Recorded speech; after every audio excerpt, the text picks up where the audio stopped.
The United States Army is immersed in culture and traditions dating back hundreds of years. One of these traditions was used as a timekeeper and an alarm clock until it was replaced by the pocket watch and synchronized time. But the Army still uses it every day to signal the start of the duty day.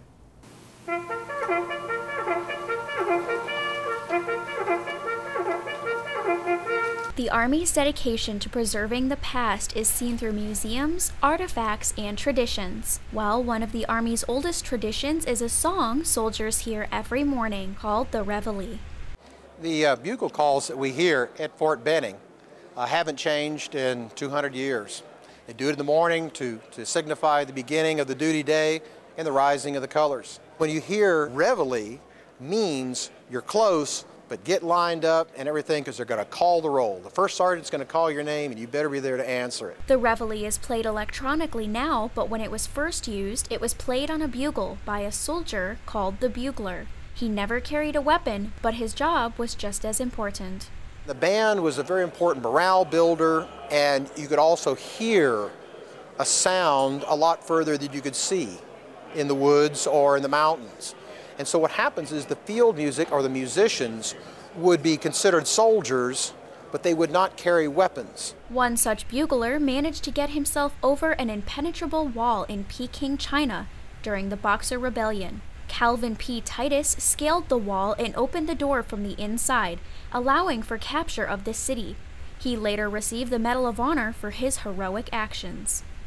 A United States infantry company of 100 soldiers would include a bugler, because as you took 100 soldiers and spread them out in a skirmish line out in the front to fight, dismounted and dispersed in front of the battlefield, the bugle was how you would give commands. Bugles are easily heard over the roar of battle. Unlike the drum or the fife, they were used as signals and as timekeepers.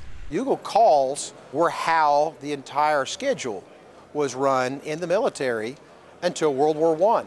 Very few people had watches, and there was no way of synchronizing time, and only the officers or the nobles could read. The bugle eventually became obsolete. The Reveille was no longer required because of synchronized time and the appearance of pocket watches. In World War I, a couple of things occurred. You had field telephones had wired all the trenches back and forth along the trenches and back through the command channels. Leaders wearing watches, and with the field telephone, the bugle, at least in the field, began to go out of fashion. And even though the bugle is no longer used on the battlefield, it's still used during certain ceremonies in the Army. But the Reveille is still played every morning on every Army installation. It's always important to understand where we're from and where our profession is based. And so the traditions, many of which we have, are very unique to the military. Whether it become marching, wearing a uniform, fighting for our freedoms and defending our country, or understanding when I hear that bugle, that means my duty day has begun, and after it's over, I go back to my family. But the song was still played every morning, carrying on the tradition into the 21st century, where we hear it every morning, ringing through the installation as a reminder to remember our past.